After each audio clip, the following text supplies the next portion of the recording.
మార్చి 14వ తేదీ 2025 శుక్రవారం.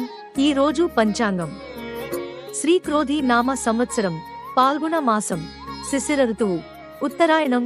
సూర్యోదయం ఉదయం 6:40 సూర్యాస్తమయం సాయంత్రం 6:31 చంద్రోదయం.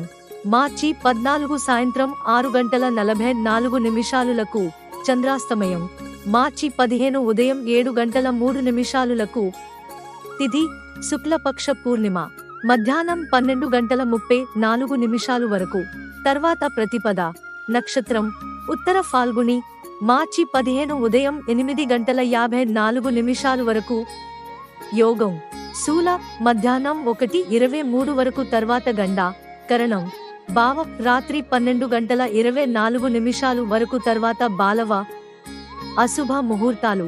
రాహుకాలం ఉదయం 11:07 నుండి మధ్యాహ్నం 12:36 వరకు. గుళిక కాలం ఉదయం 8:09 నుండి ఉదయం 9:38 వరకు. యమగండ కాలం మధ్యాహ్నం 3:33 నుండి సాయంత్రం 5:02 వరకు. దుర్ముహూర్తం ఉదయం 9:02 నుండి ఉదయం 9:50 వరకు. మధ్యాహ్నం 12:59 నుండి మధ్యాహ్నం 1:47 వరకు. వర్జ్యం 2:17 PM నుండి సాయంత్రం 4:03 వరకు. శుభ ముహూర్తాలు. అభిజిత్ ముహూర్తం మధ్యాహ్నం 12:12 నుండి 12:59 PM వరకు. అమృతకాలం మధ్యాహ్నం 12:54 నుండి రాత్రి 2:40 వరకు. బ్రహ్మ ముహూర్తం ఉదయం 5:03 నుండి ఉదయం 5:51 వరకు. పండుగలు, వ్రతాలు.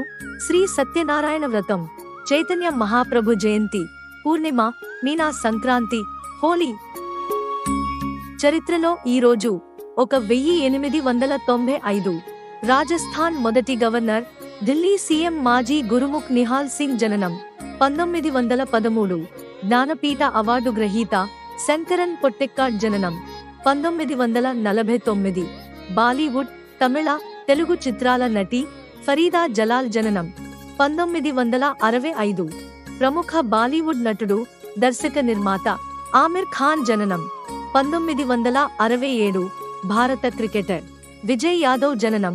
1963 రాజస్థాన్ మాజీ ముఖ్యమంత్రి జై నారాయణ్ వ్యాస్ మరణం. 1879 సాపేక్షతా సిద్ధాంత పితామహుడు, ప్రముఖ శాస్త్రవేత్త ఆల్బర్ట్ ఐన్స్టీన్ జననం. 1883 కమ్యూనిజం సిద్ధాంతకర్త కార్ల్ మార్క్స్ మరణం.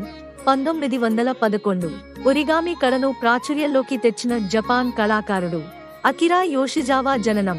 1931 భారతదేశపు తొలి ధ్వని చిత్రం ఆలం ఆరా విడుదల. 2018 ప్రముఖ భౌతిక శాస్త్రవేత్త స్టీఫెన్ హాకింగ్ మరణం. నిన్నటి ప్రశ్న, నేటి జవాబు. హిందూ పురాణాల ప్రకారం సూర్యుని రథానికి 7 గుర్రాలు ఉంటాయి. వీటిని సప్తాశ్వాలు అని పిలుస్తారు. ఈ గుర్రాలు ఇంద్రధనుస్సులోని 7 రంగులను సూచిస్తాయి. సూర్యుని రథాన్ని అరుణుడు సారథిగా నడుపుతాడు. ఈరోజు ప్రశ్న, గంగాదేవి భువికి ఎందుకు వచ్చింది? మీ గ్రహస్థితి ఏదైనా సరే, భగవంతుని కృప మీ మీద ఎల్లప్పుడూ ఉండాలని నేను హృదయపూర్వకంగా కోరుకుంటున్నాను. మన శక్తికి దైవశక్తి కలిసినప్పుడు అద్భుతాలు జరుగుతాయి. ప్రతిరోజు దేవుని పేరును జపించడం మర్చిపోకండి. ఈ వీడియో మీకు నచ్చితే వెంటనే లైక్ చేయండి. ఇది ఎవరికైనా ఉపయోగకరంగా ఉండవచ్చు. దీన్ని ఖచ్చితంగా షేర్ చేయండి. మీరు ఇంకా మా ఛానల్కు సబ్స్క్రైబ్ చేయకపోతే సబ్స్క్రైబ్ చేసి దాని పక్కన ఉన్న బెల్ ఎంపికను ఎంచుకోండి. తద్వారా వీడియో అప్లోడ్ అయినప్పుడు మీకు నోటిఫికేషన్ వస్తుంది.